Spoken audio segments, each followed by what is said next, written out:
अच्छा, अगर 2025 की बात की जाए तो बहुत से ऐसे बड़े सरमायाकार थे जो पाकिस्तान छोड़ के जिन्होंने बाहर इन्वेस्टमेंट करना जो है वो प्रेफर किया।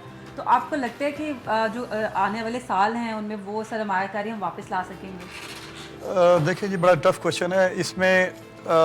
मैं पिछले 25 साल से देख रहा हूँ कि पाकिस्तान से ग्रेजुअली बिजनेस जो है वो शिफ्ट हो रहा है, खा वो बांग्लादेश हो, किसी भी मुल्क में लोग जा रहे हैं। Even so much so UAE में पाकिस्तान की बहुत बड़ी सरमायाकारी जा चुकी है।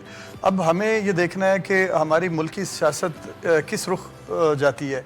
अगर तो हम अपने मुल्क में सियासी हम-आहंगी से एक मुस्तहकम एक ऐसा एटमॉस्फेयर क्रिएट करें कि जहाँ पे ये ना हो कि what is going to be happen tomorrow. तो ऐसा जब कयास होता है तो उसमें कोई भी सरमायाकार अपने मुल्क में सरमायाकारी करने से डरता है, बिकॉज उसको ये नहीं पता होता कि मैं जो इन्वेस्टमेंट करूँगा उसका कल क्या फ्यूचर होगा।